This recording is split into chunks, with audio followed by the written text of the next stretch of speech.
So I found this weird game on Steam, and calling it a game is not actually particularly accurate in this case. Oh, we're not going to have the walking simulator argument, are we? Oh no, this is worse. Okay. This is a sitting simulator. Okay. Or alternately a standing simulator. Okay. It's called Comedy Night. And the idea is, and you can get this on Steam, it's like $5. The idea is you are in a virtual comedy club to listen to and or tell jokes. Okay, so you can either play as a patron or as the comic. In fact, you can be both in the same, they have a list of, who's up next, and you can be on that list, and then when you're not, you're sitting in the audience. Okay, so it's like an open mic night. Basically, yeah. for people who just can't work up the guts to actually go to an open mic night. Yeah. It is home to the absolute worst humor, and I don't just mean bad jokes. I mean truly, truly tasteless jokes. Okay. Because it seems to have acquired the thin film of detritus that collects at the bottom of the swimming pool. Okay. But the advantage is you could, if you wanted to, start your own room, thereby being in control of it, and invite some of your friends in to sit around and just tell jokes all night. Okay. So it's not really a game. It's more of a social experience. I guess it's Skype with graphics and a theme. Yeah, Skype with graphics. That's interesting. You don't want to go into like a public room. That's a recipe for disaster right there. Which is also true of Skype. You don't want to just talk to random people on the internet. True. Yeah. But this is I think it's interesting in terms of like I said, just getting together with a bunch of your actual friends who are maybe scattered across the country and just goofing around for an hour or so telling jokes and whatnot. It's interesting concept. It is an interesting concept. I don't know that it's one that necessarily works except under a very specific set of circumstances, but it is an interesting concept. I've been doing other things too, but that was really the weirdest one, I think. I don't know. I'm so bored. We really have to start a fund to just get you out of there. Yeah, something. Out of that town in Oregon. Yes, out of here to somewhere more interesting.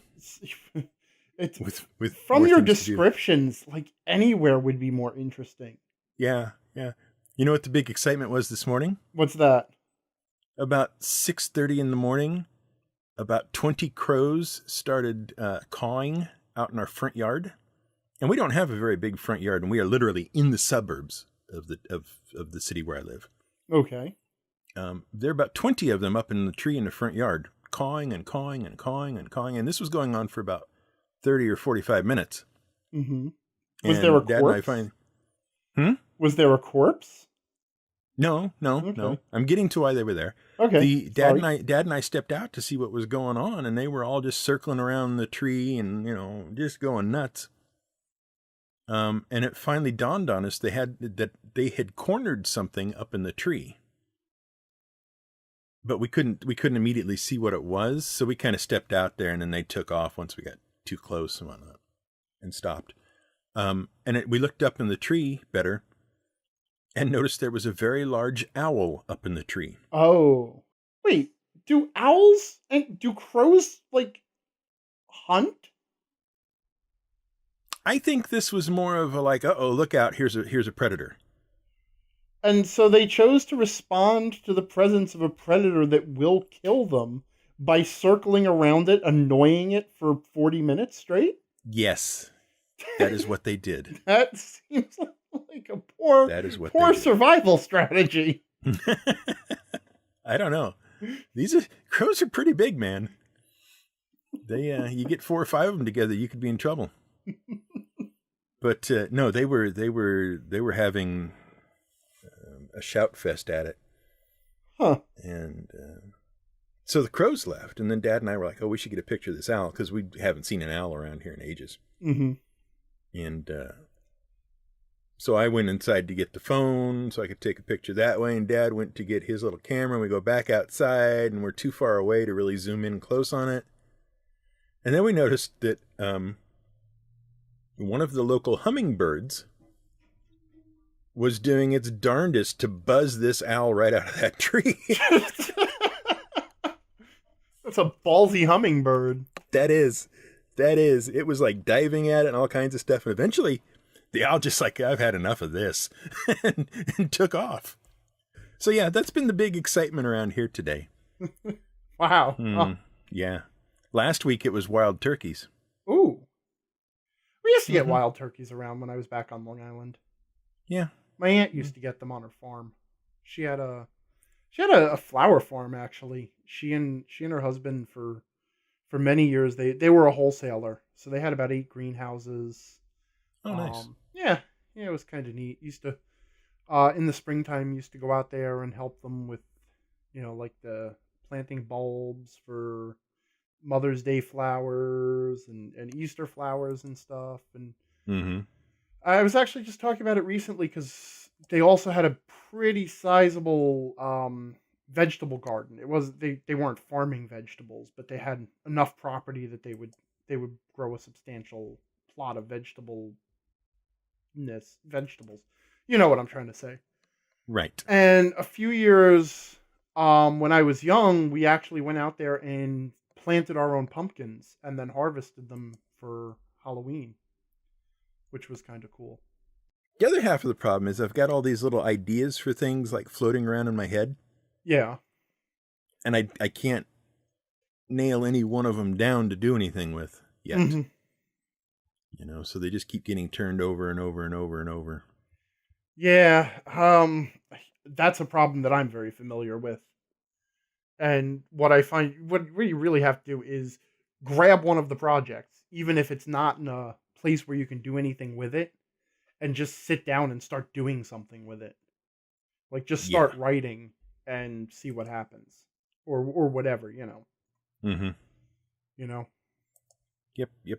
Otherwise, all they do is they all just drift around in your head, bonking off each other, and you become convinced that none of them are ready to start anything with. I say once again, offering fantastic advice that I'm terrible at taking. Yes, yeah, I was gonna say I'm good at that sort of thing. I totally know how it's supposed to work. This week for me the theme has been offering advice that I know I should take that I don't. Somehow my Discord, my patron Discord, started asking me for life advice. Yeah, I saw that. Like it started simply enough, like how do you change your behavior, and I threw out some halfway decent advice, and then said, well, of course I'm not a life coach and I'm terrible at taking my own advice, but this is what you're supposed to do. Mm-hmm.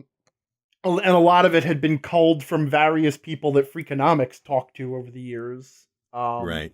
Included, what was the they did a thing on on that British task force that was basically the task force of convincing people to make changes in their life, change their behavior in ways. Oh yeah, okay, ways. I know what you're talking about. Yeah. Yeah, and those folks wrote a book called Think Small.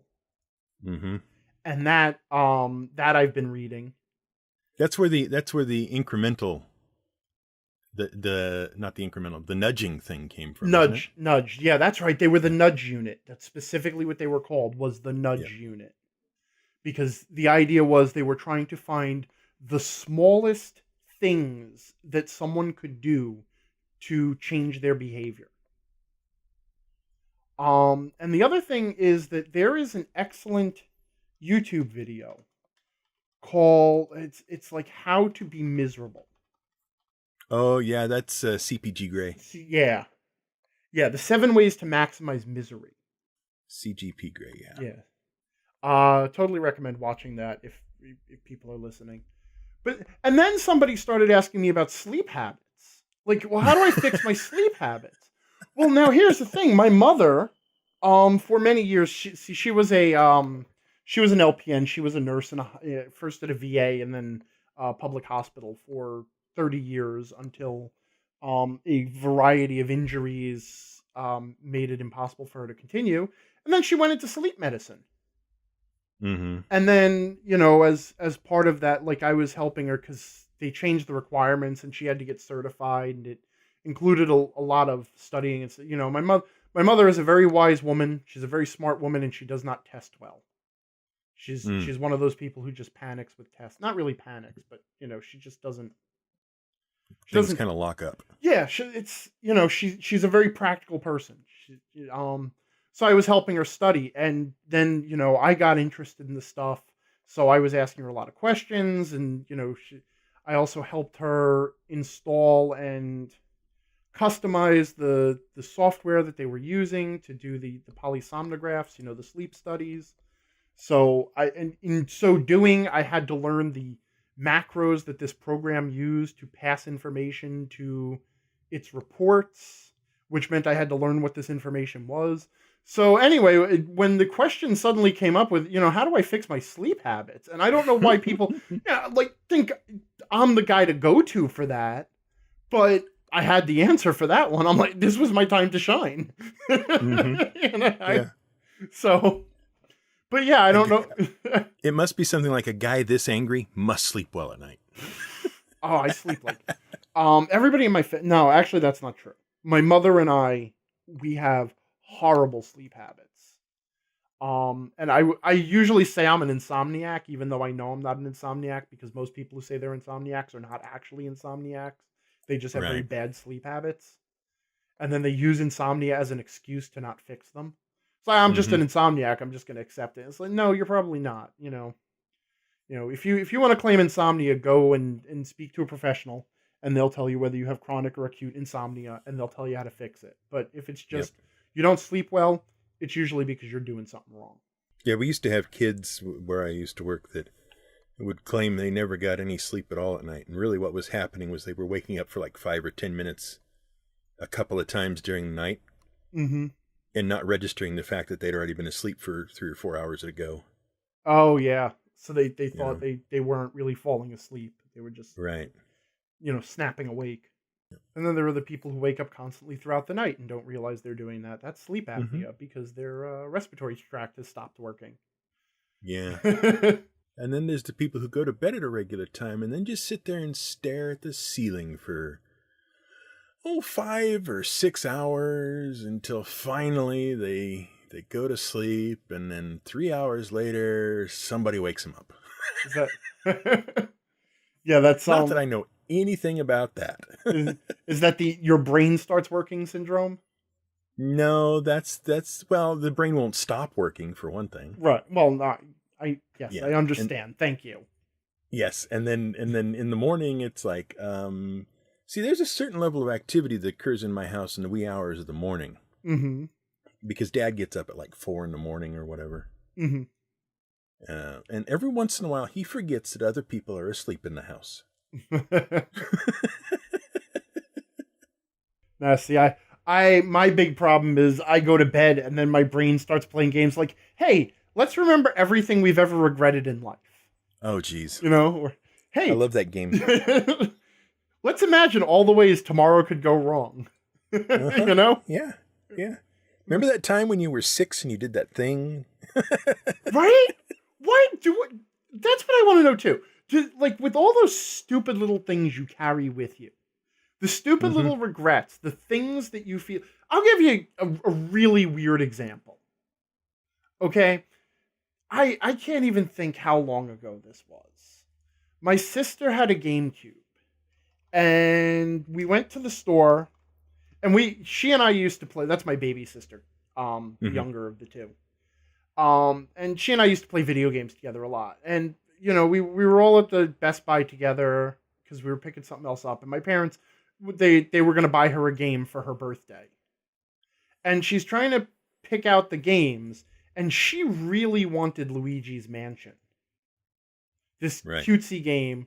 But the other choice was there was like one of the, like Legend of Zelda Four Swords Adventure, right? Mm. And I know she would have enjoyed Luigi's Mansion better. To this day, I know this. Mm-hmm. And I talked her into Legend of Zelda because it was the one I was more interested in. Uh-huh.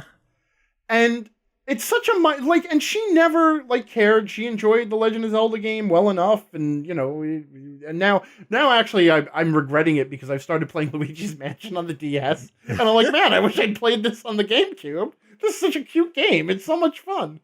But I carry guilt for that. Oh, yeah. Why is that in there? And it's always the stuff absolutely nobody else is ever going to remember. Right, she has no clue. If I called her right now and asked her about it, I'm like, do you remember the title? No. Wait, I had Luigi's Mansion? No, that's the point. You didn't have Luigi's Mansion because I'm a terrible brother and I'm sorry. But yeah, like, does everybody carry guilt over these tiny, trivial, insignificant things that they suddenly remember and they're like, I'm actually a really bad person because of this. Yeah. And it's no. I stole candy from my sister when we were 6 and 8. You know, like I've never gotten over that. Yeah. Oh my God, how I was 6 years old. I shoplifted. I still carry that one too. Yep. my brain likes to jump out at me when I'm not doing really much of anything and just go, hey, remember that time you really screwed up? Well, thanks for that, jerk. You know what's funny though? Like, I do in my life have some major screw ups. Uh-huh. Okay, I mean, we all do. We've all made major mistakes that, you know, if we could go back in time, we wouldn't make them. Mm-hmm. Those are not the things. Nope, you gloss right over those. Weigh on me. It's like, full tuition scholarship for this. You screwed up because you were lazy. So what? But that Luigi's Mansion thing. Yeah. Going to hell for that one. Right? Ambassador Jan, I hope I'm saying that right, from Germany, wrote in via email and was wondering about the difference between power and might. And I'm just going to guess that you would like some more context for that. I was actually going to ask about the context because without context, my answer is going to be extremely sarcastic. Yes, I know. Yeah. So I assume this is related to ability scores in some way. Well, he said it starts out with, he says, could you digress about the difference between power and might? That's all the context I've got. Because the other thing he sent us was queer ass pronounced in German. Oh. I assume the Germans have a completely different word for it. Yeah, he says it's nearly the same pronunciation as in French. Oh, okay. Well, because it's a loan word, right? Then, okay. Well, whatever. Right. So power and might. He wants to know the difference between. It's, okay. Like,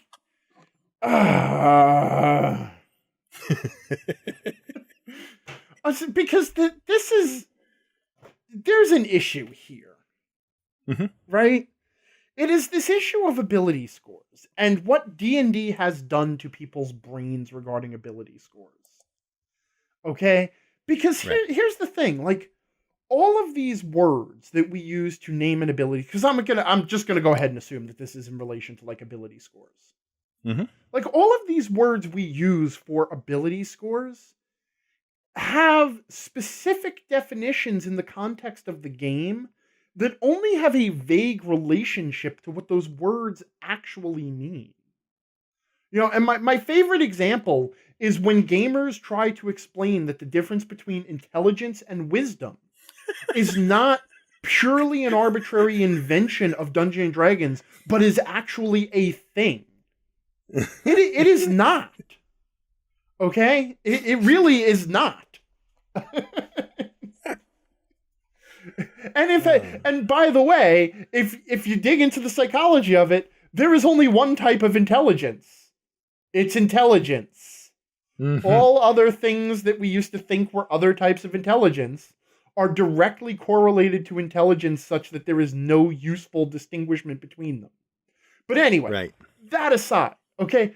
So, like, the difference between power and might is, like, and strength and, fortitude, because fortitude could be a function of strength, right? Sure. I mean, there's nothing that has to say that strength and fortitude are different. And people say, well, constitution is general health. You could be healthy and not strong. Oh, yeah, you could be, but we have to draw these lines somewhere. And also, like D&D has not figured out the 6 measures of all human potential, because people also say that, like D&D, strength and dexterity, constitution, that covers everything, and there's nothing uncovered. And it's like, well, first of all, no. Okay, no, no, not at all. Like D&D does not distinguish between agility and fine motor skills. Those aren't even like the only distinctions that get made in just RPGs in general. Well, this goes back to the argument that people have about, like every strength, those 6 ability scores will serve in any game. It's like, well, how could you break charisma down any further anyway? It's just like, it's social skills. It's like, no, in the parlance of D&D, social skills are skills. But anyway, I'm getting way off track. So, like, functionally, assuming that we're referring to the ability to bring your physical strength to bear to make changes in the world in some way, there is no functional difference between strength, power, and might, except what you define it in whatever game you have to be writing. And you have to. And that this is a weakness of many role-playing games now, is that because we're all used to these terms, and because we only sell role-playing games to gamers, very few people like try to really nail down what these words mean. Like if I gave you the D&D definition, if I gave an average person on the street the D&D definitions of the ability scores and then said, where would lockpicking go? They wouldn't put it in dexterity. Okay, because acrobats are not inherently better at lockpicking. I would actually put it in intelligence, to be totally honest. My example of weird, and there are many other examples of weird base stats, but my go-to, because people at least sometimes recognize the name, although I suppose they might not anymore, but Toon RPG. Yes. Okay. Toon had an excellent collection of abilities. Yeah, they have muscle, zip, smarts, chutzpah, and shticks. But shticks were like advantages, right? They were talents. Yeah, kind of. Yeah. And sir, it's chutzpah. Yeah, I can't. You gotta. Those letters are not accessible to me like that. Well, I also like the in Kobolds Ate My Babies, which is the beer and pretzels role playing game. So it's brawn, ego, extraneous, and whatever R stands for. The whole RPG uses gray matter, meat, mouth, feet, and nuts. Oh, okay. Brawn, ego, extraneous, and reflexes. There we go. Yeah. Yeah. And extraneous is for everything that is not covered by any other ability score. There's lots of different ways to do that, the whole basic stats thing, or base stats. And really, the determiner is not what best encapsulates a human being or whatever. It's what fits with your game. Yeah. Oh my God. That goes right back to the stupid Pokemon RPG argument. Mm-hmm. Because I got into a big fight with a bunch of people who are fans of this. There's a Pokemon tabletop RPG called Pokemon Tabletop. It's a fan game. And I checked it out and was very disappointed to see that it is D20 and they didn't even rethink the ability scores. And I started lambasting it and was yelled at online as to, well, that's the perfect representation of a human. That's where I first, by the way, encountered the argument of, no, that's a complete representation of a human. I'm like, well, first of all, no. Second of all, what does that have to do with a Pokemon trainer?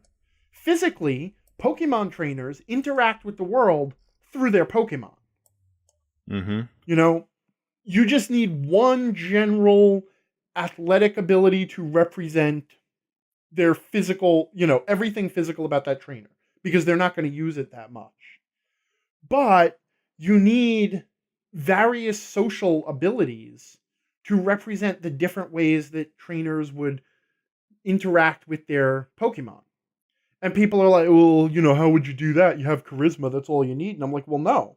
And this led to me starting to invent stats. So socially, I came down to the idea of love, respect, and fear, right? Those are the three ways to exert your dominance over someone. They can either love you, respect you, or fear you.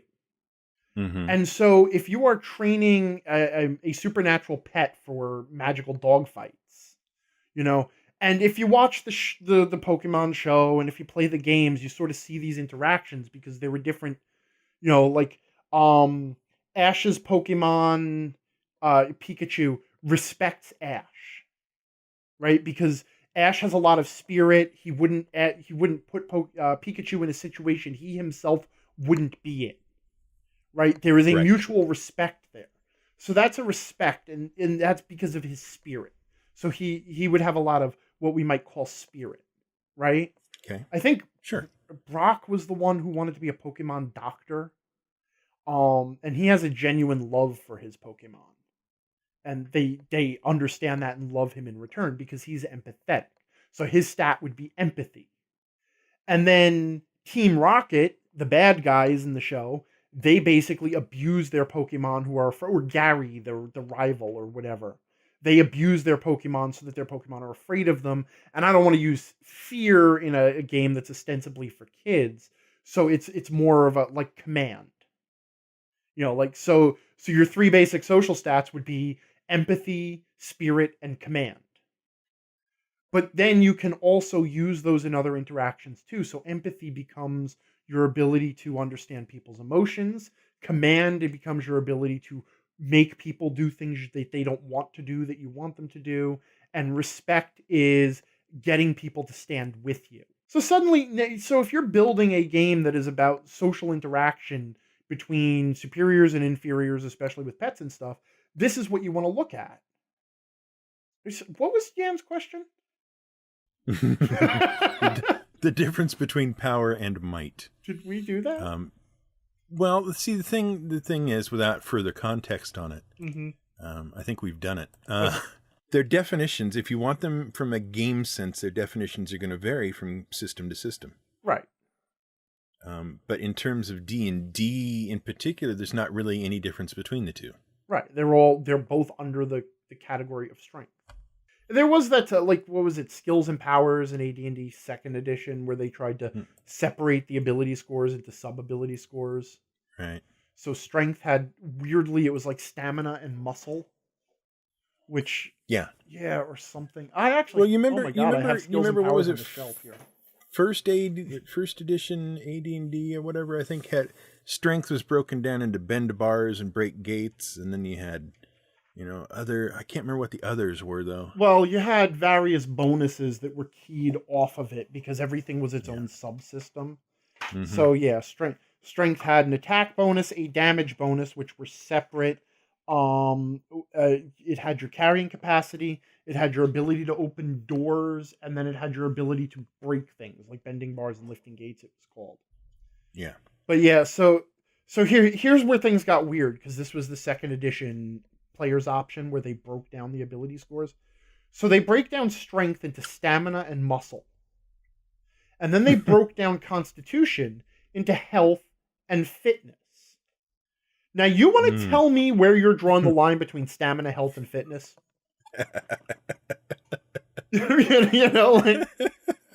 Okay, yeah. And then you come down to, health and fitness are identical. I'm sorry. Yeah, okay? Pretty much. I mean...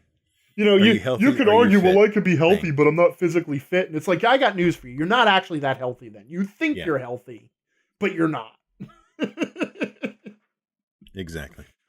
Health and fitness go hand in hand. And now we're going to get yelled at by all the body positivity people.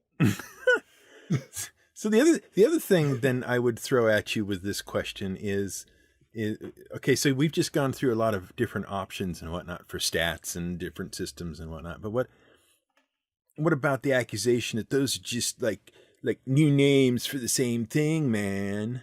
Well, sure, some of them are. But again, it all depends on what you want to do. You know, like D&D is built on sort of an action adventure system. So it stands to reason that they only have one stat for social interaction, because that was never a big focus of the game. You know, which also, by the way, it sort of gives the lie over when they said that, in 5th edition they wanted to recognize the 3 pillars of the game: combat, exploration, and social interaction. I'm like, you didn't change the mechanics at all from a time when there was only exploration and combat. So, yeah. but yeah, I mean, in some cases, yeah, you are giving different names to the same things, but in other cases you are not. I mean, if you look at the ability scores in the age system, accuracy and dexterity are 2 different things because they are broken out from each other. Communication is what they're calling charisma, so that's basically just a different name. Perception and willpower are separated from wisdom, separated out from wisdom. But willpower is also part and parcel with charisma in D&D. Willpower sort of does double duty between charisma and wisdom, weirdly enough. So, these are not just renamings. You can find analogs between them because they're basically describing the same things. But the weirder the game you get into, by weirder I mean different from like fantasy action adventure, the more different you're going to find the stats are. Like, what are the stats in Star Wars? So you have your Star Wars RPG, and this is the FFG version. Right. Is brawn, agility, intellect, cunning, willpower, and presence. See, now that's interesting, because where do they separate intellect from cunning? I guess you can be cunning without necessarily being intellectual. I suppose. I guess if you're keeping knowledge as a stat. A certain low cunning. Yeah, but those people, like a cunning person is usually intelligent. Mm-hmm. It's just that they apply their intelligence in various ways. They apply the limited intelligence they have differently. Mm-hmm. Well, I don't know. Well, this is the other thing too, is that we start to get into the difference between like knowledge, just like how much you know and how much you've memorized, and to me that shouldn't even be an ability score. It's like that can be reflected in the skills you have. If you have a lot of knowledge, you have a lot of knowledge skills. That's purely a matter of training. And then it's like, well, there is a limit to how much you can learn. And I mean, yes, realistically, there is a limit to how much you can learn. But is that a useful limit that needs to be brought into a role-playing game? I suppose if, you're playing a game about characters getting ahead in like intellectual pursuits, like the game, like Philosophers and Philanderers, the game of, becoming a famous Greek thinker or whatever. So Ambassador Sky emailed in as well. Mm-hmm. It's good all these people have found the email address. Ambassador Sky, what are your thoughts on one-page RPGs? For example, All Out of Bubblegum and Terrible RPG. And I threw Lasers and Feelings in there too, because I think more people are probably aware of that one. I mean, they do a thing. I mean, and they do presumably the thing their creator wants them to do. Mm-hmm. So in that respect, they're fine. Is that a thing I want to do? Probably not. Are they? They're fun diversions. Yeah. I mean, that's what it is. What it is really, they are sort of like the video games that come out of game jams. Mm-hmm. Like it is a minimalist game built around a single concept, and usually that concept is a mechanic. Like so, Terrible RPG. The idea is you write down. Your character sheet is a piece of paper. And you write down like some number, I think it's like 6 skills that you decide you are proficient in. Then in playing the game, you play it out just like any other role-playing game. The GM describes a thing, and then you say what you Mm-hmm. do, and then, the results are determined. And the way this works is like this. When you um when you use a skill or take damage, you have to tear part of your character sheet off. And the part of the character sheet must include some portion of the name of your skill. Uh-huh. And when you take damage, the GM determines which skill. If it's like physical damage, then the GM might take your swordsmanship skill. And then you have to tear, and basically when there's no remains left of a skill on your character sheet, you no longer can use that skill because your skill has degenerated. And if you basically, I think there's a certain amount of character sheet where if there's that much character sheet is destroyed, then your character is gone from the game Yeah. for some reason. That's terrible. Yeah, and I've just now realized why you're familiar with it. Yeah, because it's written by Jim McClure and his buddy. Yeah, Jim Merritt and Jim McClure Yeah. from Third Act Publishing. Yes. Yeah, well, that's Jim McClure's label. Yeah. Jim McClure, I guess, full disclosure, he's a buddy of mine. That's why I'm familiar with that one most of all. But All Out of Bubblegum is an interesting one because it has no real, aside from the fact that it's basically action movie oriented, because it comes from that line, I'm here to, kick ass and chew bubblegum, and I'm all out of bubblegum. But essentially, the only character statistic you have is some number of pieces of gum. When you screw up anything, you lose gum. Right. And that's really all it is. And when it's the minimalist role playing game again, because in those two games, there's no randomness to it. It is when you invoke a skill or ability, or otherwise take an action in the game, it succeeds and it costs you something until you have nothing more to give. So, like, Terrible is interesting because if you're trying to stay in the game, you're encouraged to not use your skills or to use skills that you haven't been using very much of. Or to write down really, really long skill names. Right. And Lasers and Feelings is closer to a traditional role-playing game in that there is a more traditional resolution to it. But the character stats are very simple. You're either good at combat or you're good at diplomacy. So you're either good at lasers or good at feelings. And you are the crew of a spaceship, like of the starship, not Enterprise. The captain has gone crazy or something, and you have adventures. And you guys are just left to fend for yourselves and have adventures. Right. But the key thing to recognize with these one-page RPGs, that it's easy to overlook, is that if you boil down D&D to just the action resolution mechanic, it is one page. Yeah. Okay. It's practically one sentence. Right. It really is. The things that these role-playing games dispense with is not action resolution, and it's not the core of a role-playing game, of course, the conversation between GM and player. They dispense with all the details. They dispense with making complex characters and different structures for different modes of play. And all of those things are added to role-playing games either for the benefit of players to specialize and create unique characters with a mechanical expression, or for the game to run easily in situations that are not easy to resolve just by saying, I do a thing, okay, it works. And the thing is, though, when you look at these games, they're very focused on a gimmick. Yeah, they have their place. Mm-hmm. If you've just got some people sitting around and you don't want to feel like, you don't feel like you want to gin up a whole big full-on RPG adventure, you just whip one of these one-pagers out and say, okay, we'll try this. And, you have fun. You wouldn't run a campaign in them. You'd have a one shot, you'd play it for about an hour, and that would be enough for pretty much everybody.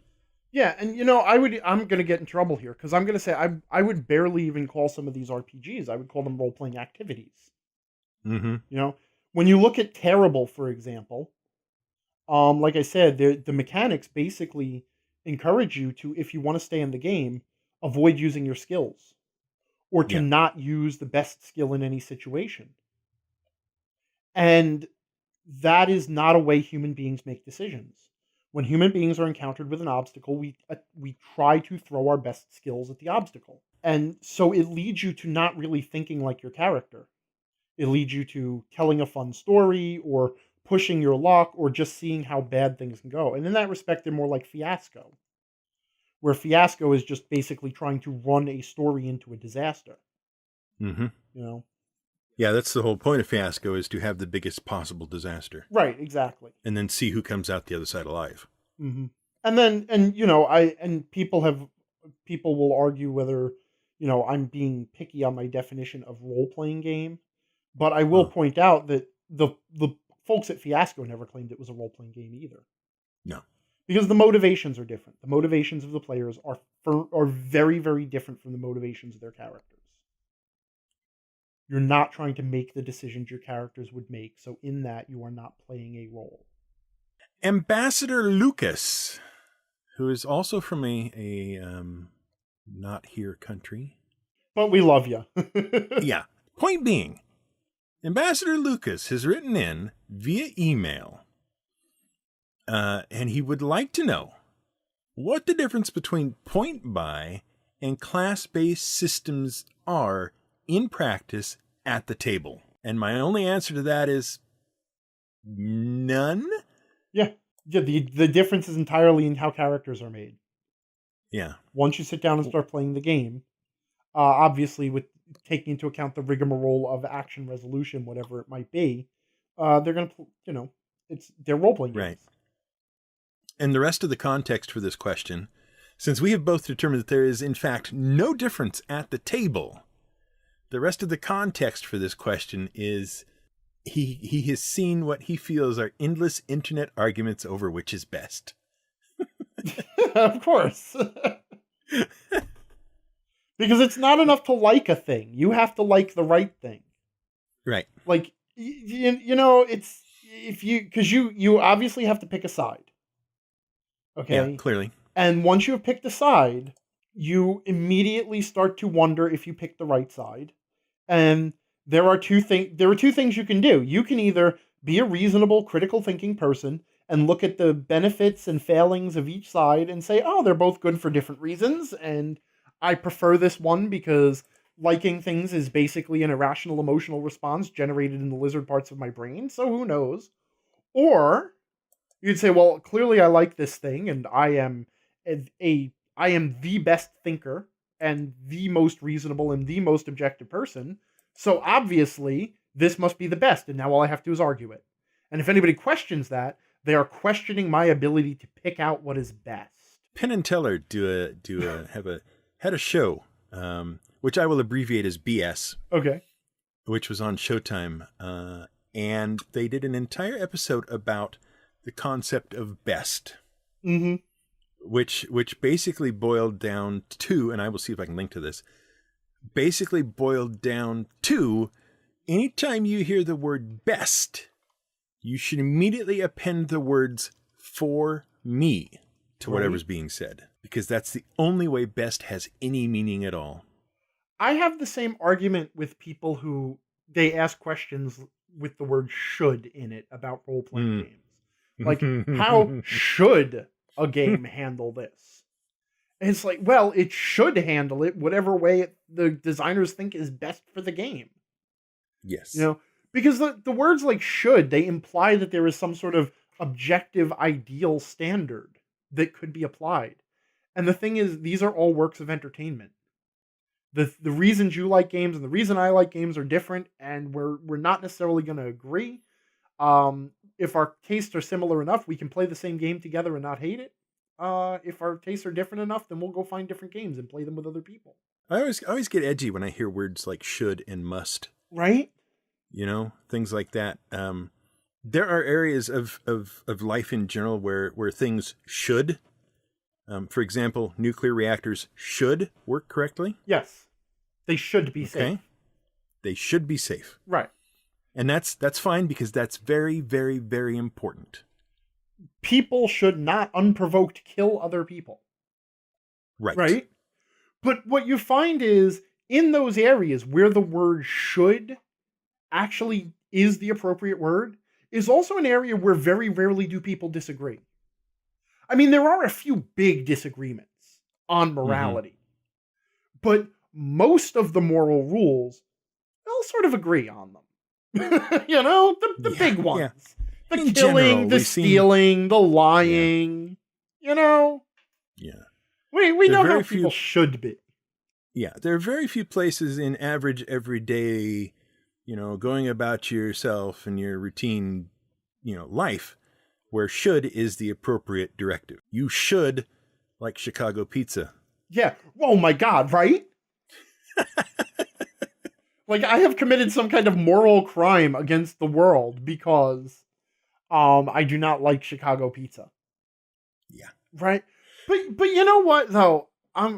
For me personally, I bring it on myself because I speak this way. And I do it purposely. It's part baiting and part trying to point out the absurdity of it all. There was a whole discussion I had yesterday on Twitter with somebody about what a retailer should do with their pricing on Zenith, the Beholder's Guide to Everything, and what the retailer is doing. Right. I mean, we all kind of agree there's a should, but there's nothing that says he must. Right. That's the thing. Well, there are things that a retailer must do. Those are called the laws.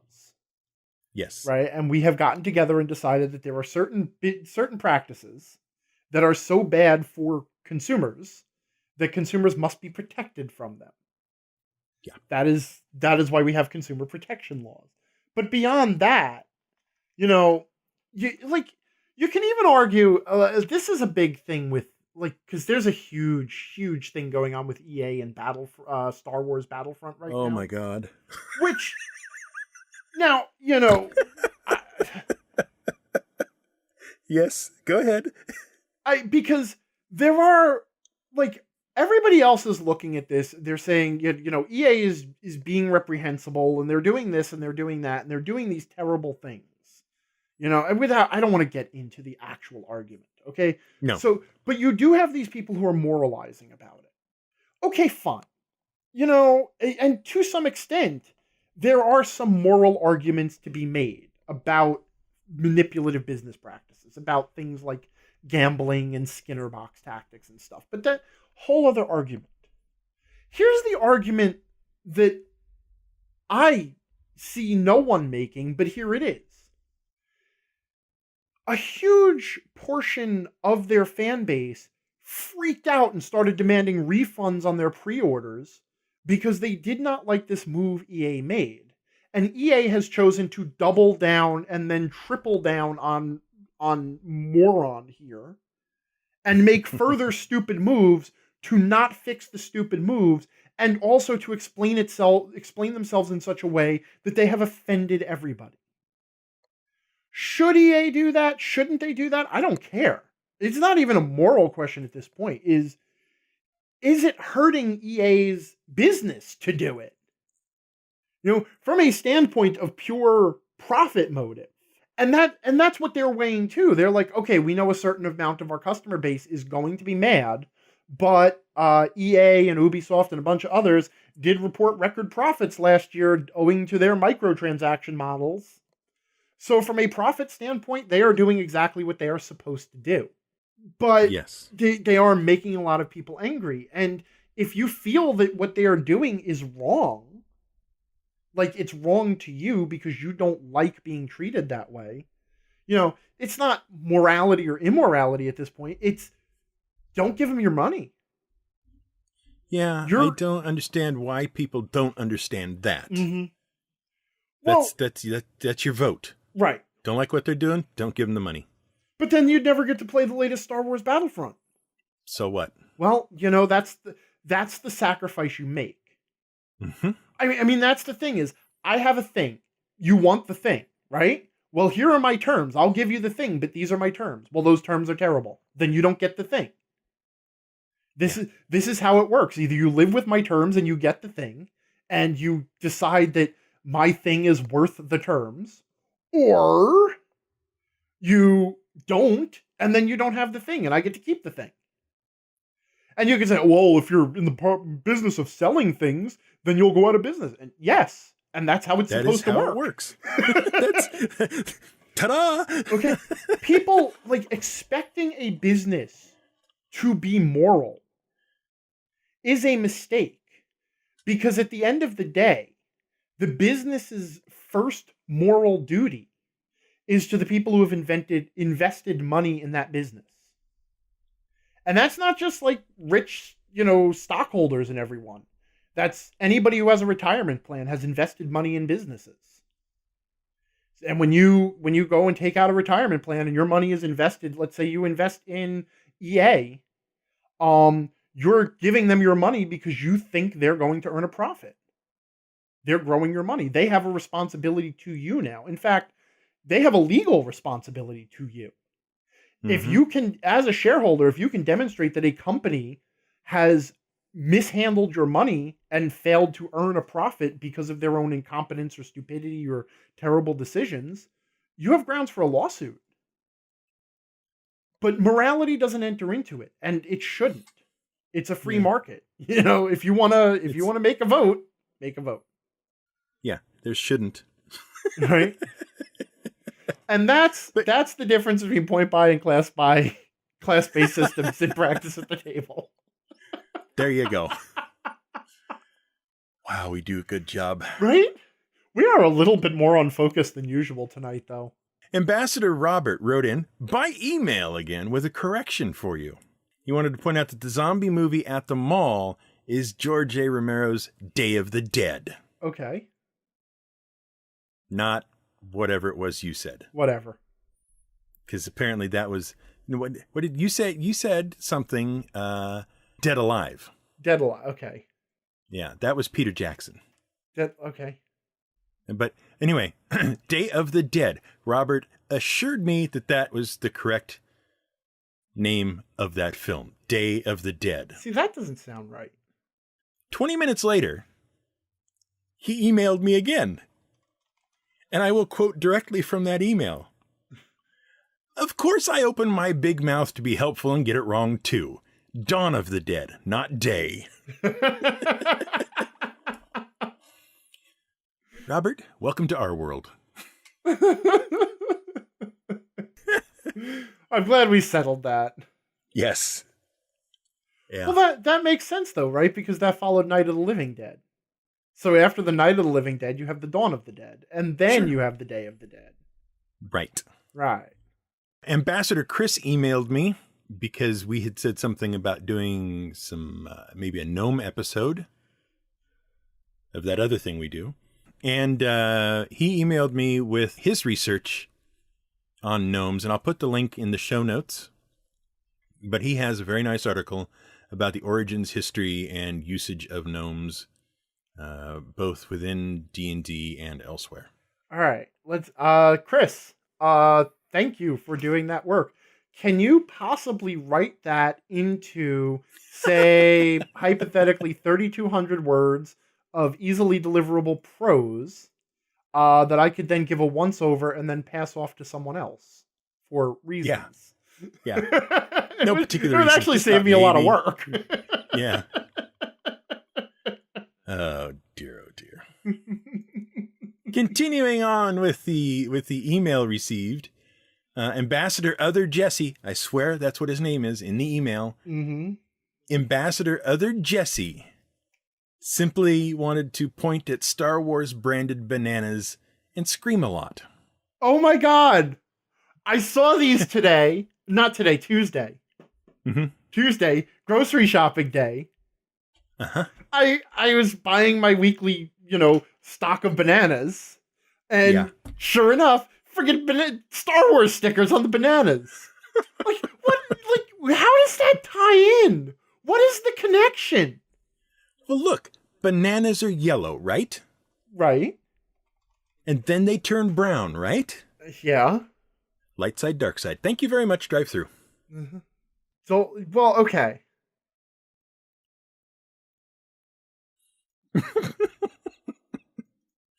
I see my logic has once again stunned you. Well, I actually got curious and looked this up while you were babbling about whatever it was.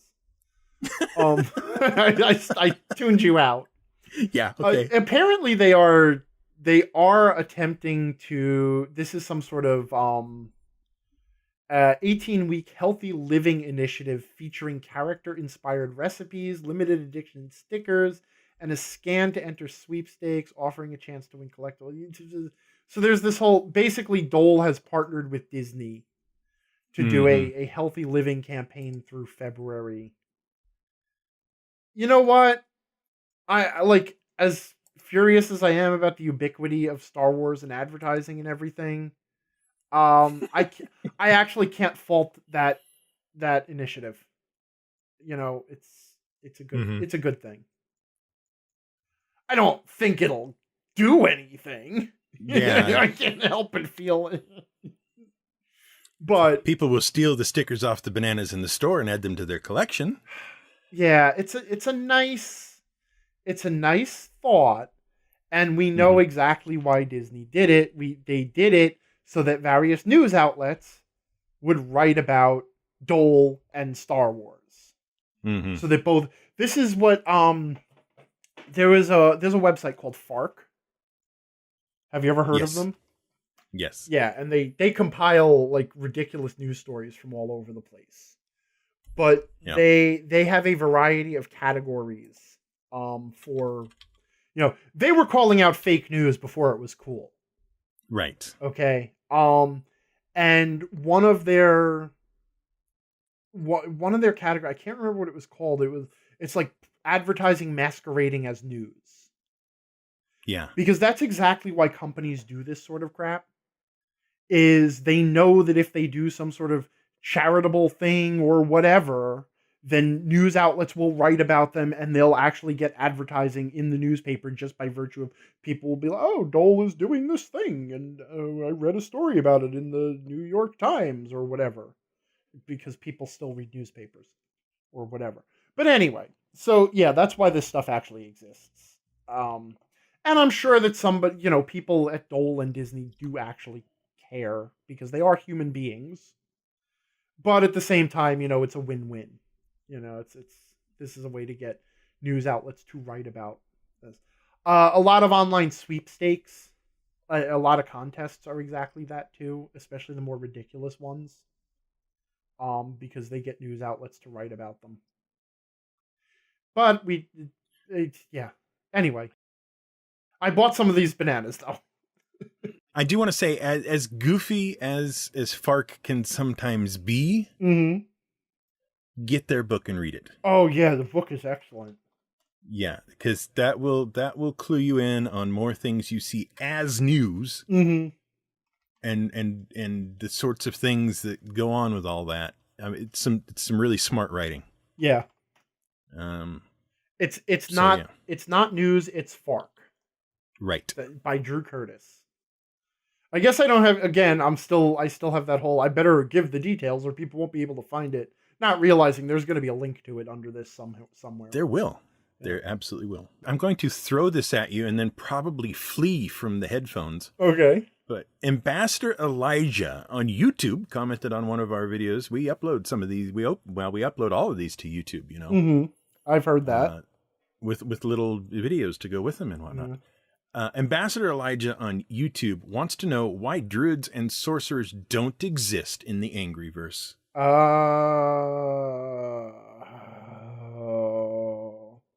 Druids and sorcerers do not exist in the Angryverse. They are banned in D&D 5th edition from my games. And mainly sorcerers have been banned primarily because of the wild magic sorcerer, because the amount of extra resolution involved in everything the wild magic sorcerer does is utterly worthless compared for what you get out of it. And there's always a player who loves having extra die rolls and looking for specific numbers and all of that stuff. And I don't need any more slowdown in the game. Thank you. And also because I do not feel the distinction between sorcerers and wizards is substantial enough to even really warrant the extra class. I don't like the idea of people who are just inherently magic. So I just got rid of that anyway. As far as druids, I have had a number of bad experiences with the druid shapeshifting rules in 5th edition. Oh yeah. Yeah, they're pretty broken. I don't like them. I don't want to go into the stories. I did have one guy who figured out how to basically have infinite hit points. At like 2nd level. And it didn't take much. So, or effectively infinite hit points. And the animals that you can turn into are fairly overpowered compared to player characters. So I dumped them. I don't need another religion anyway. You know, in the Angryverse, the gods are the gods feature heavily, and religion is a big part of people's lives. I don't need people arguing over the old gods versus the new gods. You know, which is basically the druid versus cleric thing. And in the past, I have had druids in the game, and there have been ways to reconcile all of this together so that it all works, but because I still don't want competing religions. It never works out fun. I disallow tieflings. Really? Mm-hmm. Why? And dragonborn sometimes, depending on what I'm running. Really? Yeah. I like both of them. Oh, that's too bad. Why do you disallow tieflings? Is it mechanics or just flavor? I don't like the backstory, and I don't like their their position within the world is wrong, as far as I'm concerned. Okay, fair enough. They're first off, D&D pretty much specifies that they're pretty rare, right? Yeah. Given that, the likely reaction to a tiefling showing up anywhere, especially with the knowledge that they are the product of, the union of not nice things. Well, it depends on which story you're going with for their history. Yeah. The likely reaction of the general populace is not in their favor. Fair enough. Which I've always kind of felt about half-orcs. Yeah. But yeah, you're kind of right. It feels to me like that is because at least they come from the same world, generally speaking. Mm-hmm. Whereas tieflings are, more or less extraplanar in origin. Well, like I said, it really depends on the history that you're going with. Because didn't 5th edition carry the history from 4th edition? That they are a noble family that was cursed. They were the rulers of of an empire that cut a deal with the devil, and they were cursed as a result. Possibly. Yeah. I don't remember specifically right now. Which the reason why I came to like tieflings for regular D&D rather than, planar travel, planescape stuff was that 4th edition story of this empire of humanity that was corrupted because their empire was falling and they sought power from Asmodeus. And Asmodeus cut a Faustian bargain with them, and it didn't work out in their favor. And now anyone whose blood traces back to the ruling family, even a little tiny bit, is a tiefling. I really liked that story, so I keep them in. I think it's pretty awesome. They are also, I guess, because you do argue that they should be more rare, and if they are that rare, then you're right. People would freak out. Mm-hmm. But if they are more common and they have been around for, enough hundreds of years, then people will be okay with them, or at least mildly they won't treat them any worse than they'd treat like gypsies and halflings. Yeah. You know? Yeah. And that's sort of where they're at, because in the Angryverse, it's anybody who can trace their blood back to that empire. Yeah. So, And Dragonborn just feel unnecessary to me. but they're cool. They're the Klingons.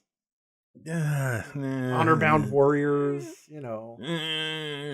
I like the honorable, good-aligned warrior tribes. Yeah, but I feel like the honor-bound warrior kind of is the paladin's bailiwick. I'm not sure that I would agree, though, that the paladins would follow what you would consider to be a warrior code. True enough. You know, I mean, chivalry. Like, I see the paladins as basically bound to chivalry, and Okay. that's to me is a very different thing. Of course, it also depends on how you build your world. I'll take Warforged though. Warforged are fine. Oh God, I hate Warforged.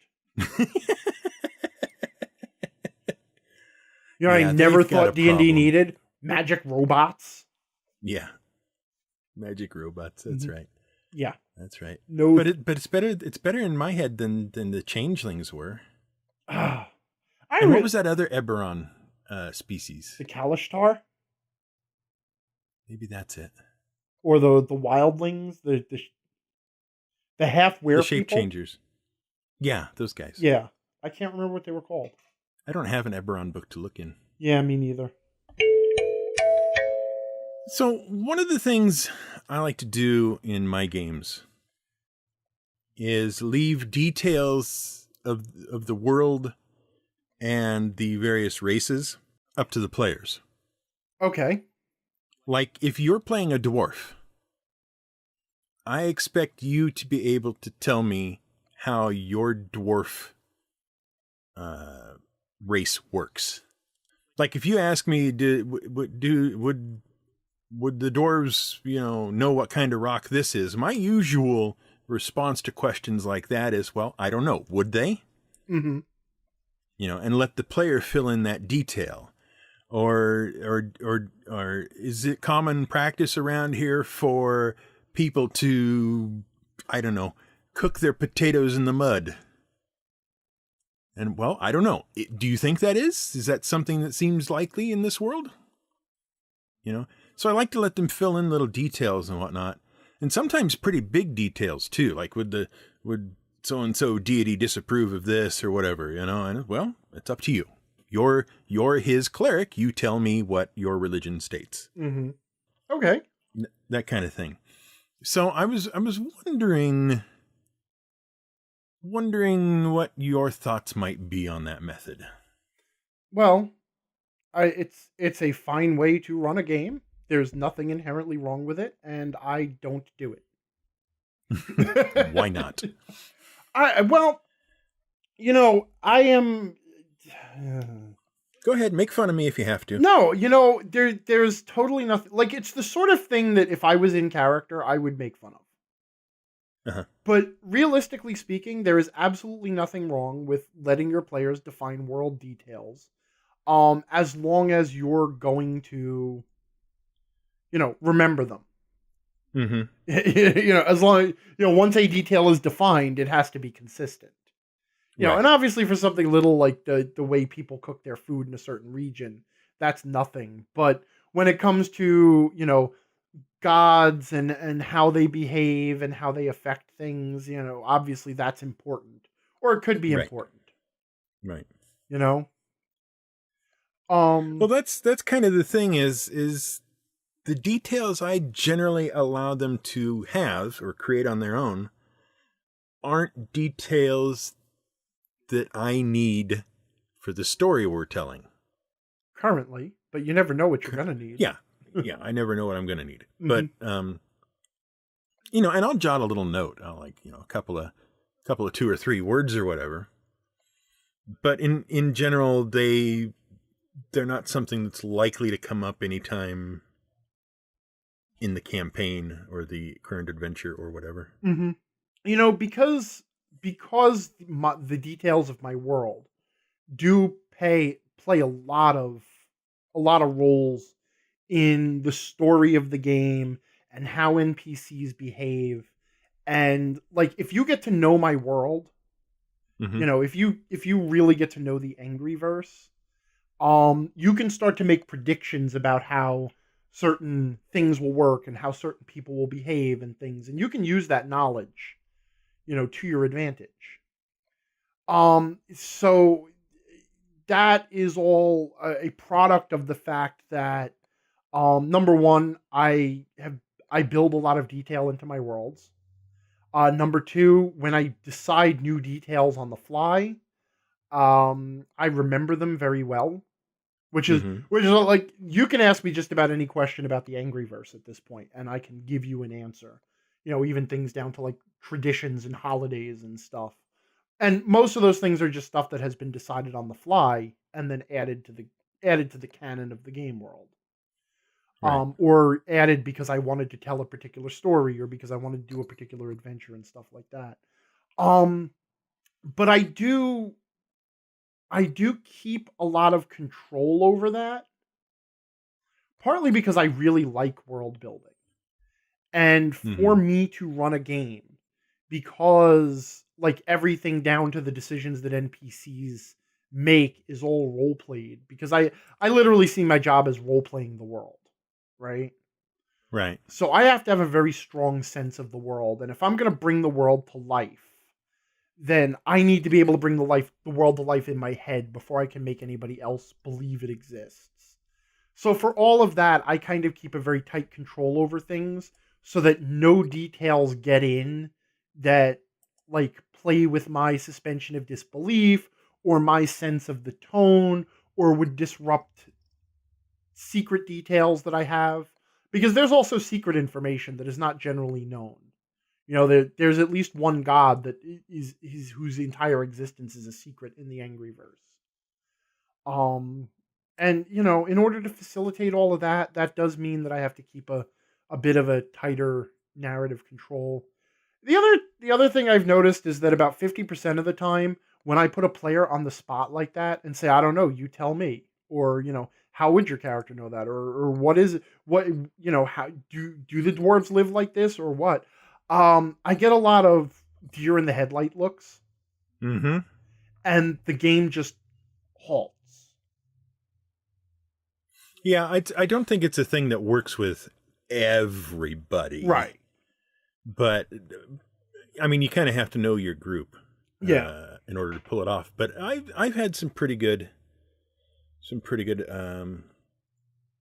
feedback on it in terms of getting an answer and getting it fairly rapidly. Sure. And it's not always like, there's a way it could be abused, in that if I'm going to let you say something, some detail, then clearly it's going to be advantageous to you. Mm-hmm. Whatever you tell me, that very rarely happens. Usually it's like, well, I don't think they would, or that kind of thing. That doesn't make any sense for that. So it's like, I feel like it's one way that I don't have to come up with every single itty bitty little detail about the world. Mm-hmm. And I feel like once you tell me something, about your character or about your people or about where you're from or whatever, that it allows you to own a piece of that world as your own. Yeah. That's fair enough. I understand that there are people for whom that increases their engagement in the world. There Mm-hmm. are other people who are actually taken out of the world whenever you do that, because one of the things you're doing when you do that is you're tearing away the illusion that they are exploring a real world. As soon as you turn to the player and say, well, I don't know either, why don't you tell me? Every player at that table is now taken out of the illusion that your world is a place that literally exists and has a reality that they're just discovering. And You when think so? I do, I really do. Hmm. And when I sell my campaigns, in my pitches where I'm telling people, hey, you want to come and play in my game, one of the things I sell is that you're going to be exploring this rich, detailed world with this history and mysteries and secrets and all sorts of things to discover. And no matter what, the world will feel like it's a real place, and it will make sense and all that stuff. It's one of my selling points. It's one of my strengths. And also it's one of the Right. things I love doing. That said, in thinking about it, I will tell you exactly where I do let that stuff come in, though. Okay. Unless I am running a game for like 20 to 30 people online, and it's not possible to do this. I sit down with every player after they have generated the basics of their character. And we talk about the character's backstory. And together we work out a backstory. Not just me, not just you dictating your backstory to me, and not just me saying, well, this is how the world works. We have a conversation about the backstory of the character you want to play, or the personality of the character you want to play in the background, and we bounce suggestions off each other and develop a backstory together, one that fits in the world, that fits into the game that I'm going to run, that fits into the party, but that you still created yourself. Does that make sense? Yeah. And in that, I have gotten a lot of really neat details about the Angryverse. Like, they're like the halflings. They have their own language of idioms and metaphors. Like Cockney slang and stuff like that. That was an Sure. idea that a player of mine had years ago, and that just Cool. became their. They don't have a language of their own. It's not like a language, but they have a little, like, a halfling cant that they speak. And I regret making that a detail of the world every time I have to role play a halfling and then try to pull it off because I can't. Yeah. But yeah, so there have, players do invent details about the world when they sit down to play in one of my games. It's just, they have to work with me. And it's done primarily through character generation. Once the game starts, if someone asks me a question, I have the answer. Even if I didn't have an answer. I also kind of feel like by doing it this way, I get to see in small ways how each player is envisioning my world. Mm-hmm. Because you can think about it, because you've done all the work. You've done, the phases of the moon and the planets and the stars and constellations, and when the festival of Melchior is and all that kind of stuff. You've done all that, but that doesn't necessarily match up with what the player has in their head about your world and how it works. Right. But see, I would argue that part of a DM's job is not to invite each player to have their own vision of the world. It is to get all the players to see pretty much the same world. Yeah, but you're right. Mm-hmm. Yes, that is a goal. Right. But it's also hard to make sure that you're on that goal if you don't find a way to test for it. You know what I mean? Mm-hmm. Like if they, I'll say no if they come out with something that's completely ridiculous. Right. It's like, no, I don't think it works quite that way. Yeah. Sure. That might be your character's understanding of it, but, that's not exactly correct or whatever. Mm-hmm. And then clarify it. Okay, there's this thing where I tell you to imagine a bicycle. Okay. Now, you have in your head some kind of a bicycle. Yes. It could be a 10-speed, it could be a mountain bike, it could be a BMX bike, it could be whatever. It could be any number of colors. It could have all kinds of different tires on it. It could have a little horn. It could have little tassels, all kinds of stuff. But it's the basic bicycle, right? Yeah. And as I go along, I tell you things. Okay, the bicycle is green. Uh-huh. Now, no matter what kind of bicycle you're imagining, it is now a green bicycle. Right. Okay, and we just keep doing that. Now it's got a little basket on the front, and now it has a little, that kind of thing. Sure. And we gradually see what you do is you do all that beforehand. No, I don't. I mean, this is the thing.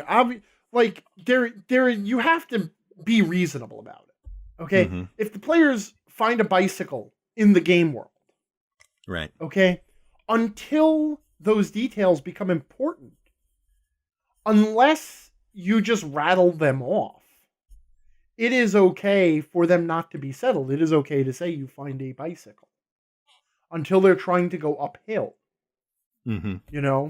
and then you can just sort of revise the bicycle. Now, that Right. said, I mean, if you have any sort of sense of why that bicycle is in the game, because a GM never does something without a reason, Mhm. because you know they're going to be riding cross country and you're giving them a chance to do that, then you know it's going to be a 10 speeder or whatever. But you know the color of the bicycle until it matters, it doesn't. Right. And for small details, it is not damaging to the illusion to revise things. To, oh, I guess it was a red bicycle all along. That said, when I do spout out that the players find a bicycle, I do Mhm. have a tendency to, if I don't have details in my head, to invent them immediately. Like I would Right. never just say bicycle. Like, oh, you found a mountain bike. You know, it's got thick, heavily treaded tires, and it looks like, you know, it's got 15 different gears, and you know, looks like it would be good for running over land, but the chain is rusted. Yeah. That's that's just my mode of running games, is that I Sure. throw relevant details in, because before I describe the bicycle to you, I have pictured the bicycle in my head. So now Mhm. I'm telling you what's in there. You know, Right. but it's not a matter of pre-doing a whole bunch of, like, I don't sit down and write adventures and invent all of these details. You know, it's just a lot of stuff just happens during play. And what I do is I say there's a bicycle, Mm-hmm. and then I will find out what kind of bicycle you're picturing, Mm-hmm. and that will be that bicycle, Okay. basically. Which, okay, now that's fine, but effectively for the other four players who you didn't ask about the bicycle, Yep. then it is exactly the same as if I dictated the bicycle. Right. But So for the guy who told me what his bicycle looks like, he owns that bicycle. sure. And then you just, I give opportunities to the other people to own little bits of the world too. Mm-hmm. Hey, I'm not arguing that it's not a way to run a game, and I'm not Yeah. arguing it No. doesn't have benefits. We're just No. at this point discussing the benefits and the drawbacks. Right. You know, we're not saying what you should or shouldn't do. No, because we know that doesn't work. No, no, it's an Yeah. interesting way to do things. It's not my way, but it's fine. We were talking about pizza and whatnot, which is why Chicago pizza came up earlier. Mm-hmm. I thought to myself, you know what there should be? Yeah. There should be like an alignment morality chart of pizza. Yeah, because that's what we need, is more friggin' alignment charts that take 9 pictures and then show that people do not understand alignment and how arbitrary and stupid the alignment system actually is anyway. So that then we can have arguments about whether alignment should or shouldn't exist, and whether it does anything for the game, and you know, why it's terrible and why it's a straitjacket, and what, you know, why if you think it's a straitjacket you don't understand alignment. Well, I understand it. Like, yeah, that's what we need. We need a pizza chart. We can put pineapple there on lawful good, just to make sure Awesome. we start the most number of fights possible. I feel like Chicago style would be somewhere down chaotic evil, maybe. I don't know. Yeah. Okay. I wore myself out there. I'm sorry. I love and hate alignment. I don't know where I am on alignments. I think I mostly just don't care about them. That's most people. I have seen the good and bad that alignment can do, and I have a very reasonable sense of alignment. Mm-hmm. But I have also seen it misused, and I have seen people. I mean, the D&D alignment system is an utter mess to begin with. Right. And I don't even want to get into that discussion because it is such an utter mess. But let me ask you something. Okay. Has there been a game, a video game or a role-playing game or whatever, that actually did something interesting or useful or fun with alignment that you thought was actually worth having? Yes, Mm-hmm. but it's a very specific instance. Okay, well, fair enough. I mean, there's like, it's very specific yet pretty broad. Okay. Star Wars games since Knights of the Old Republic. Okay. Light side, dark side. Sure. Okay, based on your choices within the game. Mm-hmm. That's the only one I can think of that I actually thought had any purpose whatsoever. See, and I like that right there, although you caught kind of the key of it, based on your choices within the game. Mm-hmm. Like, I wish people would understand that when you as a player choose an alignment, first of all, you shouldn't even choose an alignment other than, are you trying to be good? Because that's really the only moral like, do you care about being a moral person? Because that's really the difference between good and evil, is either you care about it or you don't. Evil people aren't evil because they want to be evil. They're evil because they don't believe in following moral rules. They don't believe that there's a value to following the moral rules. They put something above that, like their own advancement. Right? Right. And that means that alignment is a goal. It is something that you strive for, and that most people who try to be good people, because I think most people, I don't think this is ridiculous to say, most people try to be good people. Most people follow the rules. Most people don't shoot people in the head. Most people don't steal. Most people don't do most of the things we agree are bad things. Right? Most people try to be good people. Within their own definition of good, yes. Well, yeah, obviously there's, that. But most people do recognize that there is a value in being moral. But they don't always accomplish it. Like, we all have failings. We all have guilt. We've all talked our sister out of buying the game she wanted to buy the game that we wanted instead. Mm-hmm. And that doesn't make you a bad person. I mean, there's a reason why there's a thing called an apology. And that's what I think gets overlooked in D&D and other role-playing games by people who say, okay, you wrote lawful good on your character sheet. Now you are, now you have to play your character this way, and now it's a straitjacket. It's like, no. What you're saying is your character thinks it's important enough to behave this way, and that your character is going to try to behave this way. They may succeed, they may fail, but the fact is they think it's important enough to make that pledge to themselves. And that's why I think like the light side dark side thing is good, because it's obviously people want to like in Star Wars you don't want to fall to the dark side, because that's most times that's wrong, that's bad. But you can, based on the choices that you make in the game. And you can even do it by accident. That's the other thing. Yeah. Like you can give in to something you shouldn't. I mean, Luke, one of the most interesting things about Luke Skywalker was when he realized that he was beating Darth Vader to death and becoming Darth Vader in doing so. He failed in that moment and then pulled himself back. Right? Yeah. I mean, and it easily could have gone the other way. If he'd gone with the killing blow, right? Mm-hmm. And we can all picture ourselves going in either direction there. Yeah, would I stop? I don't know. Guy's taunting me because he killed my friends are dying out there. My fleet is getting blown up. My sister's getting murdered, and I just found out that I had her. All this stuff is happening. Yeah, I don't know if I'd stop and not behead the guy.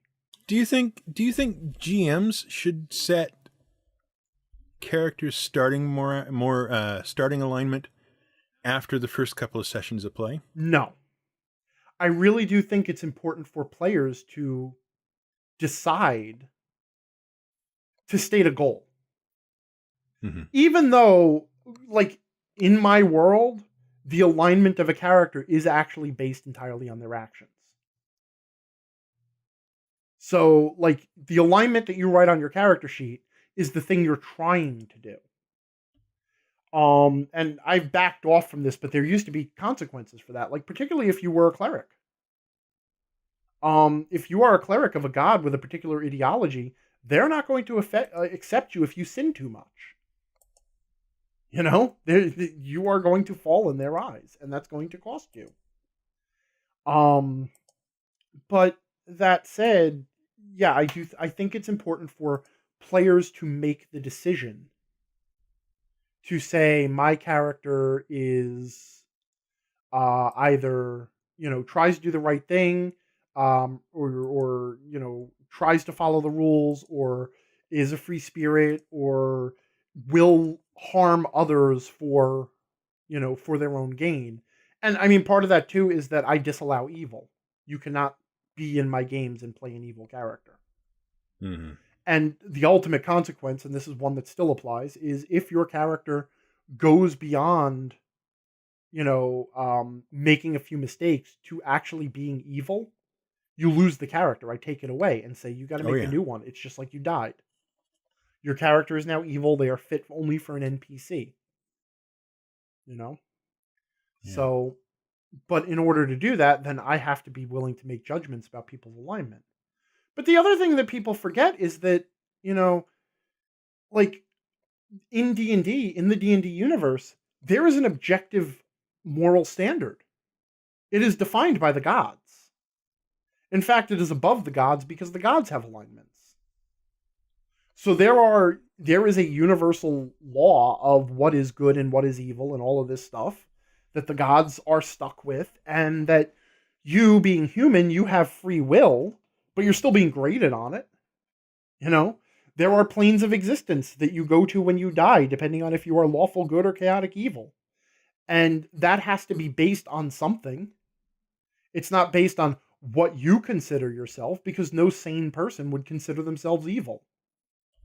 They would consider themselves good, or they would consider themselves irrelevant. Yeah. But there are a lot of people who have done reprehensible evil things for what they thought were good reasons. And in a world where you are judged based on the goodness or evilness of your actions and rewarded or punished by some divinity, that doesn't cut it. You can have the best intentions in the world, but if you do evil to get there, you are evil. Your soul is stained. What about you? Have you come across any in video games and RPGs that you liked? Yeah, well, I mean, obviously the best example, if you're talking about alignment and morality in role-playing games, is Ultima, especially Ultima 4, Quest of the Avatar. Did you ever play that one? No. So it's a very interesting game because, unlike the other games in the Ultima series, there's no real specific quest to it. No rescue the princess, no save the world from the evil wizard, or the evil wizard's apprentice, or the evil wizard's apprentice's computer, which were the plots of the first 3 Ultima games. But the 4th Ultima game was the Lord of the Realm was trying to unify people under it was actually a secular faith of morality. So it wasn't based on gods, it was just based on moral principles. And you were sent out in the world to master these 8 virtues. And part of it involved making pilgrimages to certain religious sites and, speaking to the people there who had mastered specific virtues. But you were also being graded on everything that you did. So the 8 virtues compassion, justice, honesty, honor, sacrifice. Did I say courage? Courage or valor, sacrifice, spirituality, and humility. And so, like, if you ran away, if a monster in combat started to run away from you and you killed them because you wanted the experience points, because you got experience points for killing monsters, if you killed them in the back, your honor was affected. And so the game was grading you on these 8 virtues. And ultimately your goal was to become the avatar of this faith. To basically just master the 8 virtues. Right. If you had, obviously some of them were simple. Like, you had opportunities to steal equipment from shopkeepers. And, you obviously don't do that. But some of them were a little bit deeper, and some of them weren't as detailed. Like I said, the running away. If a monster's running away from you, and you kill it, then your honor suffers. It was a neat system, and obviously it was baked right into the plot of the game. And I actually ran a D&D game where the major faith was a monotheistic faith based on those 8 virtues. And I was actually tracking people in those virtues. So I had a little spreadsheet where I was scoring people at the end of every session to see if their various scores were going up and down. And if you used like detect alignment spells and stuff, you could read people's virtues. Right. Now, most people didn't care, and that was fine. But the church was very powerful in that world, sort of like the Christian church in medieval Europe. So the church had a lot of power, and there were both a cleric and a paladin in the group that, for obvious reasons, had to be much more concerned about exemplifying certain virtues. But it was basically just a 10 commandments system. Here are the 10 rules, right. So we've talked about this game before, Hackmaster. Mm-hmm. The original edition of Hackmaster. I don't know if they've done it in the new one or not. I haven't looked. Mm-hmm. But there was a whole alignment wheel. Right. And your GM would adjust it based adjust your alignment. You'd start where you said you started when you made your character. Yeah. And based on your actions, your GM would adjust it left or right, in or out, to indicate, what your tendencies were. Right. As you went along. And if you crossed a line from one alignment to another, then there was, if you were a paladin, there was a consequence for that. Mm-hmm. A pretty strong one. I don't know if you got the same consequence or same sort of consequence if you were a cleric. I can't remember. Right. But anyway, in as you cross these lines and whatnot, your GM was supposed to tell you how close you were getting, and if you'd cross the line, and immediately make adjustments and that sort of thing. Mm-hmm. And then it was a lot harder to leave your original, or it was a lot easier to leave your original alignment than it was to get back to it if you had drifted off. Right. In the world where I was playing with the virtue system, especially if you were a religious character, when you started to slip, there were warnings. You would have visions, because obviously if the god thought you were good enough to be a paladin and you took your oaths, the god doesn't want you slipping. They want to give you a chance to come back. So in various ways, you would become aware, like you might be racked with nightmares that were symbolic of the sins that you were committing. By the way, the current edition of Hackmaster dispenses with that. They just have the standard 9 alignment system of D&D and don't do much with it. But they do have a neat system called Honor, where by your behavior you earn honor in the game, and that affects various things. Savage Worlds. I'm not sure if this is in the base rules or it's added in the fantasy option, but a lot of specific settings include it. But if you are a faith-based spellcaster, if you're using that option, generally what happens is your divinity defines a number of minor, major, and unforgivable sins. And those affect your spellcasting. So if you're not really graded on everything, but like I know Hellfrost does it. Hellfrost is an awesome setting, by the way. And I'm just looking it up because I can actually give an example. So Yostra, the plant mother, the animal goddess, the goddess of plants and life and animals and whatever. So if you're a cleric, eating fish or meat more than 3 times a week, except when facing starvation, or allowing acts of cruelty against defenseless animals are considered minor sins. Hunting for sport or cruelty or torturing wild animals is a major sin, and a mortal sin would be willfully destroying crops or burning forests. And those would affect your ability to cast spells, where mortal sins, it would just could be completely removed. In D&D for a long time, through several editions, if you were a paladin who came off your alignment, you lost access to your spells. Which is as it should be. Yes. Let's be honest. And by the way, if there are people out there who are arguing that is not how it should be, don't play a paladin. That's part of what being a paladin is. You want to be this big, chivalrous, shining knight? Fine. You want magic that comes from the gods based on pure lawfulness and goodness? Fine. You're accepting that choice. You don't have to play a paladin. But because that was the thing, like the alignment system was opt-in.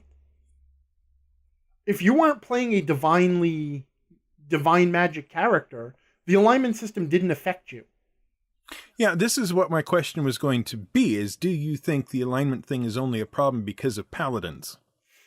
I don't see, like, I don't want to get into like a bigger psychological analysis of like an increased sense of moral relativism in the world. Because Okay. we could have that discussion. Yes. But no, I don't think it's just that. I think it comes down because in early editions of D&D, there were recommendations even for non-divine characters where if you shifted your alignment, the DM was instructed to punish you in some way. Like you could lose experience points. I'm pretty sure this is going back all the way to first edition. So, and some DMs could be a major age jerk about it. I caught myself there. Changing alignment, page 25. This is the AD&D first edition thing. What happens if you change alignment? Immediately upon an alignment change, the character concerned will lose 1 level of experience, dropping experience points to take him or her to the very beginning of the next lower level. So right there, that is the actual rule. That's not even optional. If your alignment changes, you lose a level. And in order to fix it, you had to sacrifice 10,000 gold pieces per experience level of the character to atone. Look, something to do with gold. Yeah. That's obviously the other extreme, though. Is where I don't think like alignment should necessarily be punished that way. But if you're making it a feature of the world, then you could certainly there's all sorts of forces of good and evil at war in Dungeons and Dragons, right? I mean, that's part of the thing. Or even like you go back to Star Wars, because Star Wars is a perfect example. There are consequences of corruption. Right? The dark side wins every time someone falls to it. And that you can have the same sort of thing in D&D where, like the devils, they want to corrupt you because they want your soul. And there is a cosmic war between good forces and evil forces. And every time a soul ends up in the 9 hells, the devils get stronger somehow. Yeah. But I'll say this, if it's not important in the world, then alignment is probably not worth wasting time on, even with divine characters.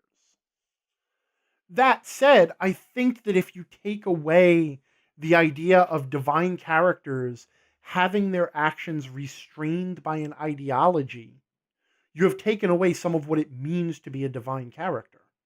Then you might as well just call everyone a wizard.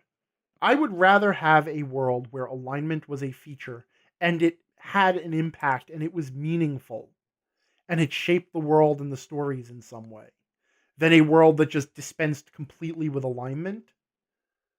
That said, I don't think D&D 5th edition does either of those things.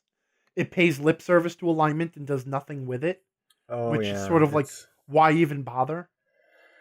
I love, there's still a spell. Somebody cast, protection from good and evil in my game the other night. I had to look it up to see what the hell it did now. And it's like, what does it do now? It protects you from aberrations and like undead and demons and devils and angels. Oh, wait. So it's not, so it protects you from particular monster types and not the actual alignment. Right. But then the the paladin's divine sense, which used to be detect good and evil, now detects undead and angels and demons and devils. Yeah. So like, it's like, just take that stuff out. If you don't want alignment to be in your game, that's fine. Take alignment out of the game then. But don't call it protection from good and evil if it's protection from this list of creatures. I guess, protection from aberrants and, undead and celestials and devils and demons. Or outsiders, or whatever the heck they're called now. I don't know. Protection from the unnatural. Right. At least that says something. They're going to be having a new series on Amazon based on Lord of the Rings. Mm-hmm. That seems odd to me. Yep. But then it's been how many years since the Peter Jackson movies, the good ones? 2001 or 99? It was right around there. Yeah. It was right. So we're talking, 16 or 17 years ago. Yes, 16 or 17 years, Scott. Yeah, I know. Thank you for bringing this up. Yeah, I know. I was thanking myself as well. I guess there are teenagers who have maybe not seen those now. Yeah. And I don't really want to talk about that because that hurts me deeply that it's been that long. Yeah. Okay. This is what I don't understand. Why would you remake something that was basically a perfect execution? Mm-hmm. Okay. I mean, I hesitate to use that P word, but the Lord of the Rings trilogy was extremely well done. Indeed. That is a chunk of film history. What Peter Jackson did and how he did it and how the whole thing came together, that's something that should be remembered forever. Okay? I believe that it belongs in the same place as all the Akira Kurosawa movies and Citizen Kane and all of those other movies. The Lord of the Rings trilogy was a work of art. Right. So what Amazon is doing is basically saying, well, we're gonna do our own take on the Mona Lisa. And this is the thing. Anybody who watches it who saw the original movies is going to compare the two. Oh, absolutely. And Amazon's is not going to win. There's no way. I do not believe for a moment Amazon can do a better job than those movies did. Okay? Yeah. I do believe they will make a longer series because they will drag this out just as long as they can. But I do not believe for a moment they are going to do it better. And the problem is all those people who are going to compare it to the Lord of the Rings are going to tell the people watching it, go see Lord of the Rings. Go watch these movies. If you haven't seen these movies yet, they are a work of art. Go see them. And then they will see them, and then they will look at Amazon's and say, why? That's what I don't understand. Why would you set yourself up for failure? Because that's what they're doing. They're setting themselves up for failure. 17 years ago, yes, it is a long time. It makes me feel old, but it's not that long ago. No. I could see them doing The Hobbit. Yeah, well, God knows that needs to be redone. Yeah, because that was not a work of art. Well, Jackson didn't want to do it. No. He wanted to produce it. He wanted to make the money from it. But there was a director who was supposed to handle it. Yeah, Del Toro. Yeah, and he dropped out of the project, and the studio forced Jackson to do it. They said, well, you got to. And he said, fine, but you know what? I don't even want to waste time on pre-production. So that was that movie trilogy had zero pre-production. He said, I don't even want to be bothered. We're not doing any pre-production. We're just going to go and start filming. Yeah. And, well, that's what you get. Okay, so this begs the question. Yeah. What work would you like to see Amazon actually adapt into an ongoing series? I don't know. There's so many fantasy books that haven't been done. You know? I don't know. Well, I don't know. what's your favorite? What's your most wanted? I'm a bad person to ask because I'd rather just read the books. Well, I know that. You know? As would I. But let's pretend for some reason they have to do one. They have to adapt a fantasy book series. Yeah. Or it could be sci-fi book series. Or it could be, some other branch of fiction. Yeah, okay.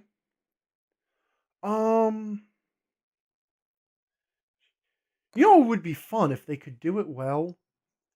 And I know I'm getting a little obscure here. The Myth Adventures of Oz and Skeeve.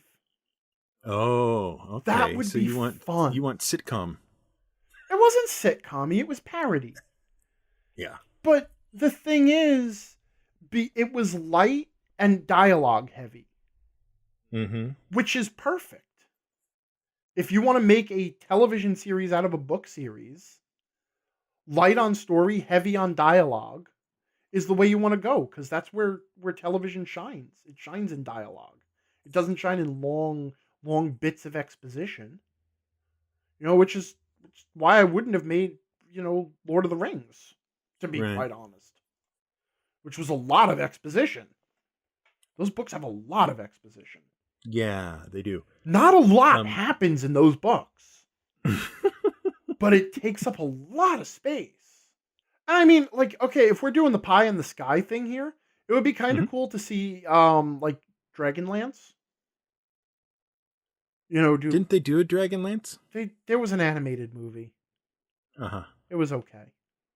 Okay. People really hated it. I thought it was okay. I thought it was firmly fine. It was decent. It was not unwatchable. It was not terrible. It was just fine. But then I don't have any particular attachment to Dragonlance. So it's kind of funny that I'm picking that out. I don't actually read a whole lot of fantasy, weirdly enough. I'm torn between two different choices. What do you got?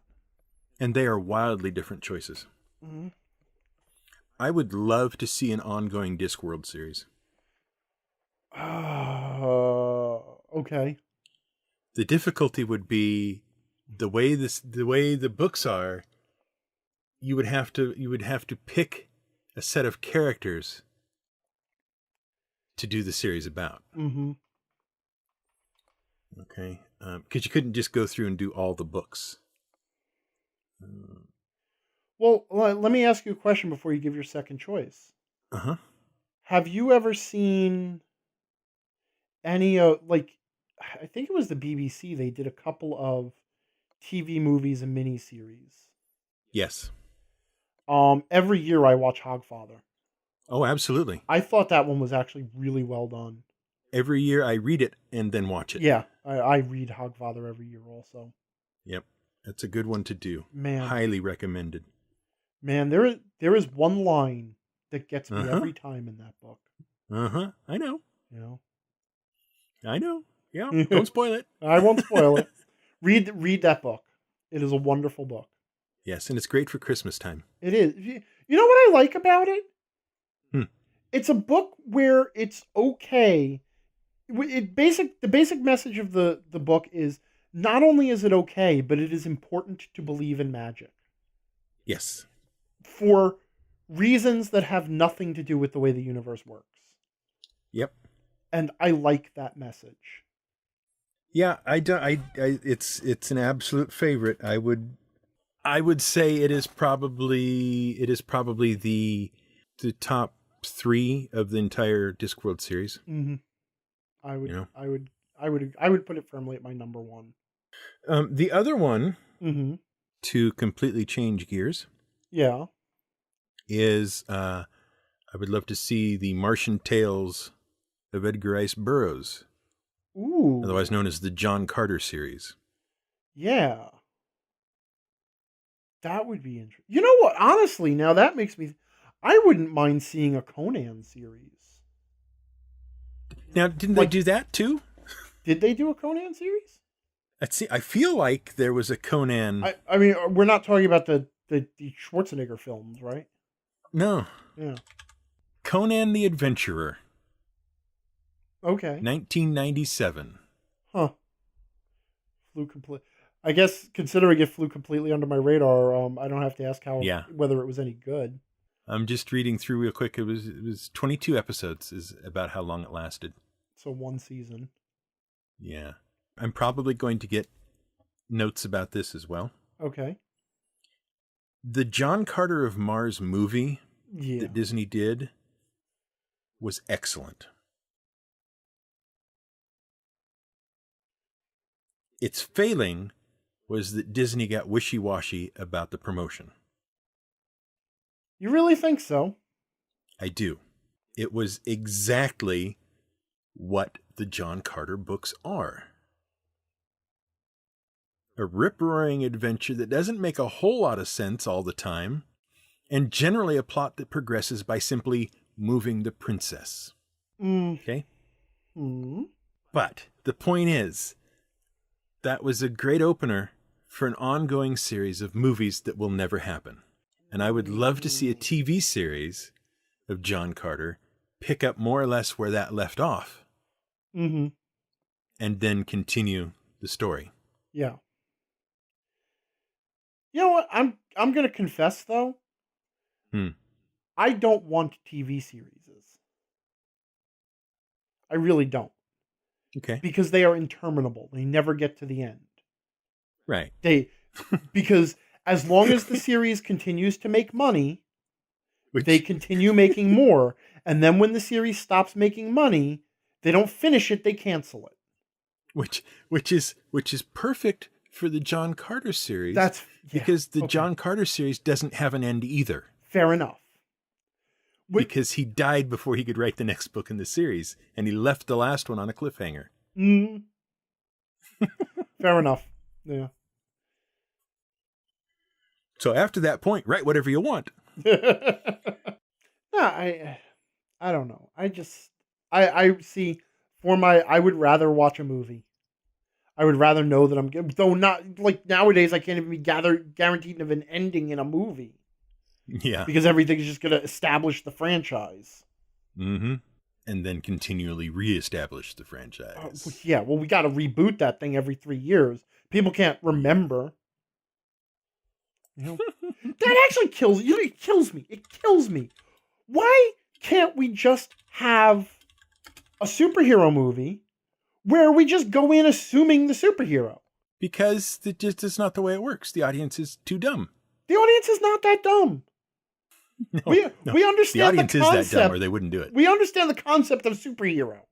And like Tim Burton's Batman was not the origin story of Batman.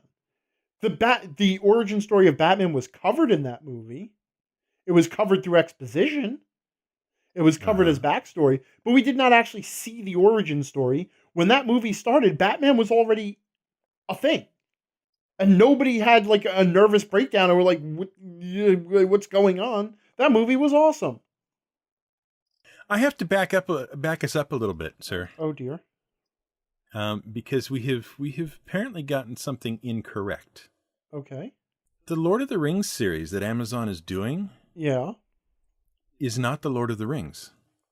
What are they doing? The Silmarillion? It's a prequel of some sort. So they're doing The Hobbit.